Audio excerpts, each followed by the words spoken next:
told their story like a fairy tale, a prince, an actress, a royal love story the whole world would believe. But here's the thing about fairy tales. They only work when nobody checks the receipts. From contradictory timelines to stories that change every few months, Harry and Meghan's Netflix docuseries was supposed to set the record straight. Instead, it set off alarms. Fans, critics, even casual viewers started noticing the gaps, the little details that didn't line up, the stories that somehow shifted depending on the platform.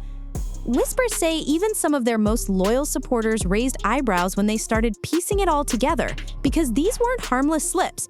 They were carefully packaged narratives that don't survive under the light of scrutiny. And there's so much to unpack here, from shifting miscarriage timelines to fairy tale first dates that keep changing to the cold paper trail that doesn't match the emotional headlines. This isn't just about one lie. It's about 10 moments where the story fell apart. And the biggest one, it's at number 1.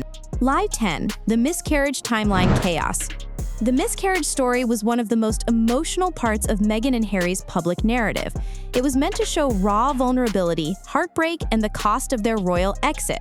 But what caught the public's attention wasn't just the emotion, it was how the details kept changing.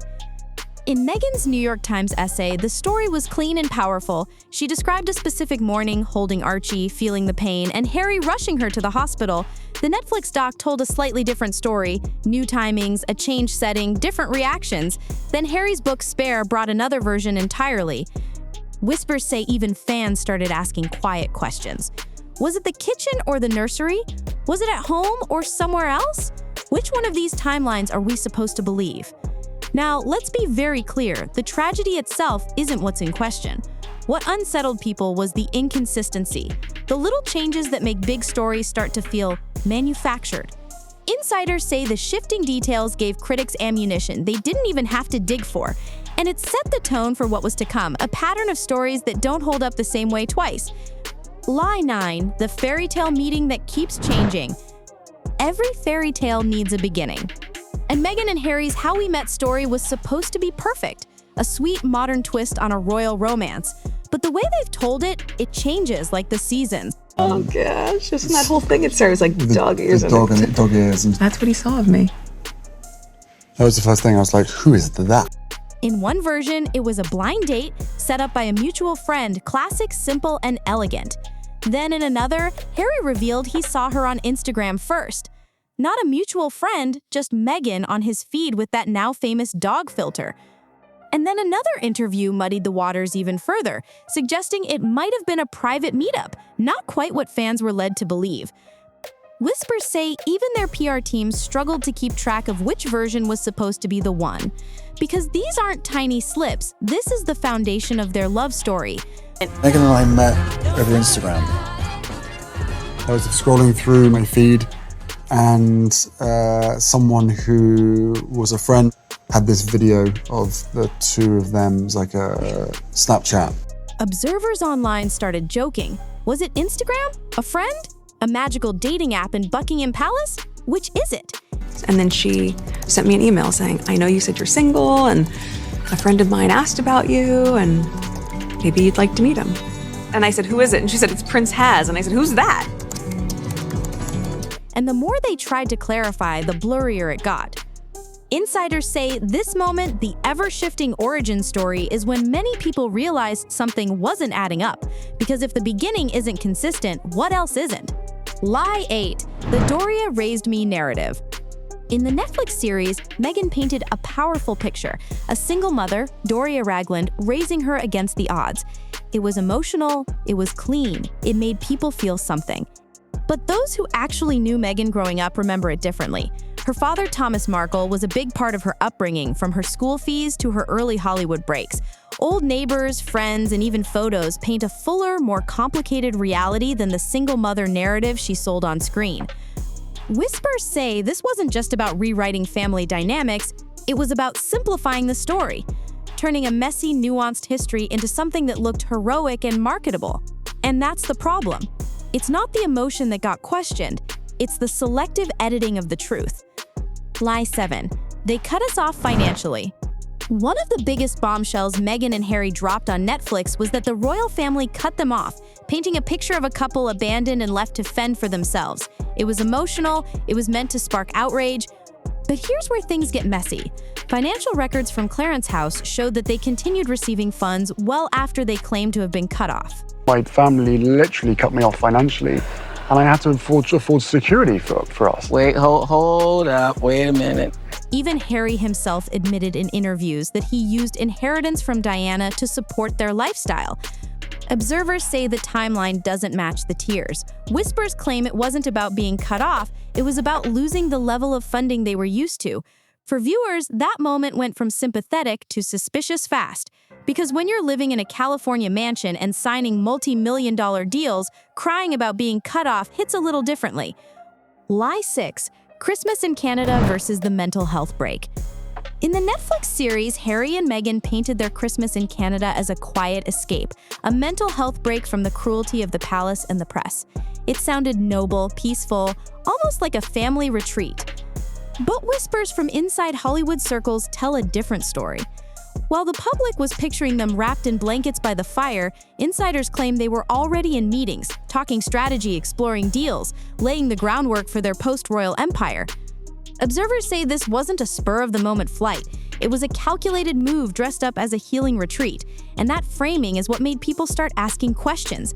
Because a mental health break isn't supposed to come with NDAs, Zoom calls, and contract discussions. Lie 5. We were bullied out versus long-term exit plans. One of Meghan and Harry's biggest claims was that they were forced out of the royal family, that they had no choice but to leave. It's the emotional backbone of their Netflix story. But the timeline tells a different tale. Long before Megxit became a global headline, whispers say plans were already being laid. From exploring alternative homes in Canada and California to early discussions with media executives, pieces were moving behind the scenes months in advance. Even Harry himself hinted in earlier interviews that they'd been considering other paths for a while. That doesn't sound like being pushed out. It sounds like a planned exit. Observers say this is where a lot of public trust began to crack. Because if the narrative is we were bullied out, but the receipts say we planned it, people notice. Lie 4. The rehearsed engagement interview. In the Netflix doc, Meghan casually called their 2017 engagement interview an orchestrated reality show. She made it sound like she was forced to put on a perfect performance, scripted smiles, rehearsed answers, and zero authenticity. But the BBC journalist who actually conducted that interview remembers it very differently. According to him, Meghan and Harry were warm, relaxed, and fully willing participants. There was no rigid script, no teleprompter, no cold palace choreographer lurking in the background. Whispers say that labeling it a performance years later wasn't about truth. It was about reshaping the narrative. It was easier to turn a joyful moment into a villain story that fit their post-royal branding. Observers say this is when fans began to realize something. They weren't just rewriting history, they were directing it. Lie 3. The proposal that happened twice? Ah yes, the royal proposal, the centerpiece of any fairy tale. But Meghan and Harry's version? It somehow has 2 different locations and 2 different vibes.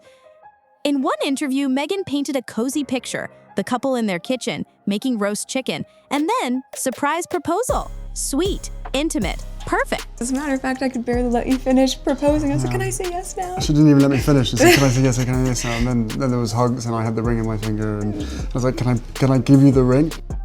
But in the Netflix series, they showed something else entirely.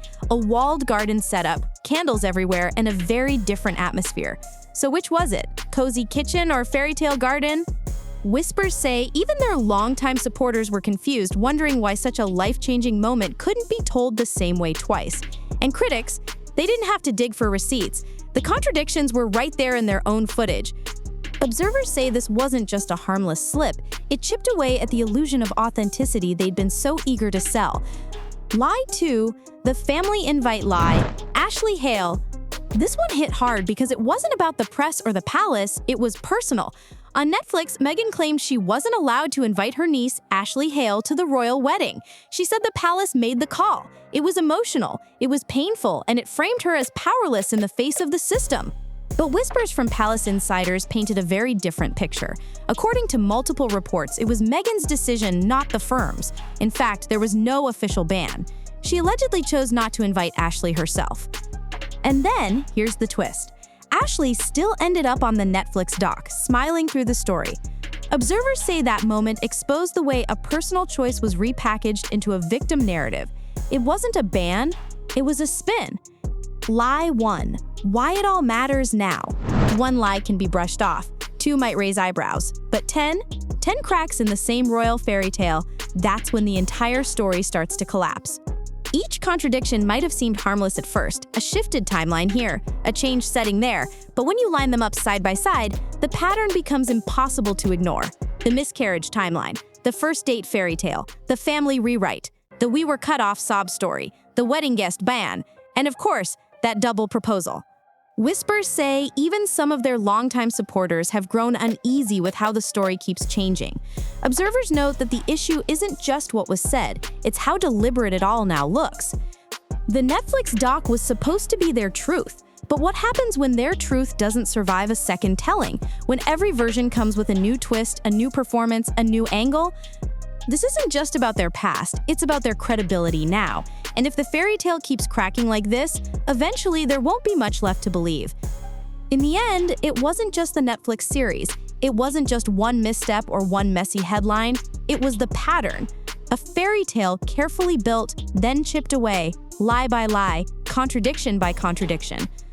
For a long time, Meghan and Harry controlled the narrative. Every interview, every docuseries, every speech was meant to shape their image as truth-tellers, victims, and rebels. But now, even their own stories don't match up. Whispers say this is exactly why the public mood is shifting.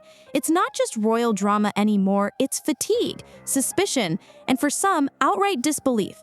Because once people start questioning the timeline, they start questioning everything else. This is Hollywood Daily Reports. Subscribe now because this fairy tale isn't just cracking, it's crumbling in real time. And trust me, we're only getting started.